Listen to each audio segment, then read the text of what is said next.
I'm Michael Hollingsworth. I'm an attorney from Athens County. For about the last 11 years, since I moved there, I've been involved in numerous environmental issues, including reading the laws very closely, trying to get them enforced, primarily federal, but also some state.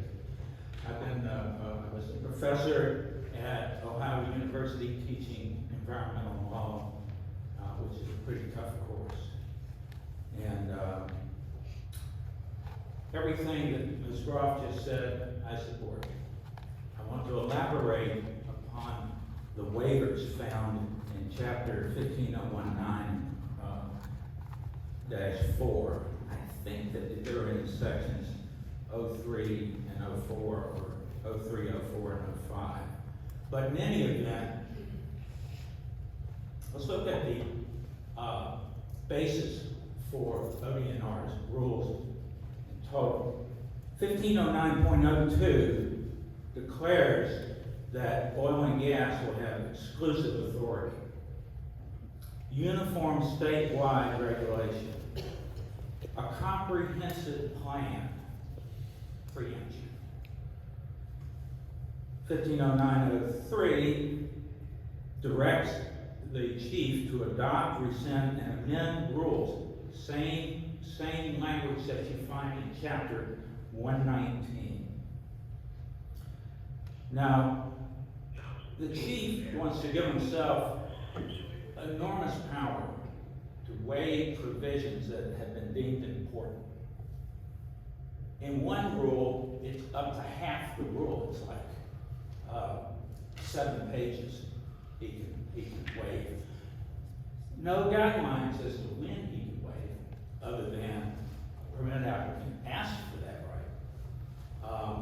Nothing at all from the legislature that says he can waive. He just wants to give it to himself. And I propose to you that waive and rescind are much the same actions, with one exception. Waive is a rescission that's confined to one party. And if you look at, like Merriam-Webster, whatever, go into the dictionary, go into the thesaurus, I think you'll find those two words are much the same. I just did it over here. So, rescind, in order to do that, you have to go through chapter 119 provisions for rulemaking. Not now, later when he grants the waivers. That's when he has to do it. Without that oversight by the General Assembly, hopefully not the courts, but I'll address them in just a second. The comprehensive plan, uniform statewide regulation, exclusive, no longer exists. No longer exists. So the chief has departed directly from his guidance in adopting these rules by putting the waivers in there. It's not a comprehensive plan once the waivers are exercised. There are a number of problems with it. One is political. Who's going to be there after Chief Bentley? Who's going to be the director of ODNR next? Who's going to be the next governor? And I think you can see politically, the waivers can become a football that goes back and forth. If the rules and regulations are firm, that's not so much the case. But to have such wide open authority to waive, to rescind, well, it will be.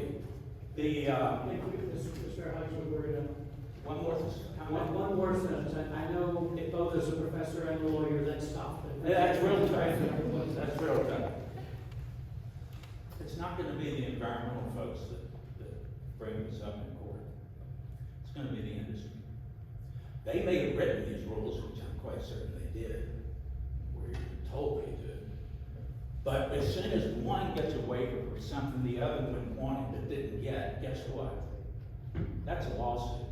Just think about Omni recently when Chief Bindle refused to follow the statutes.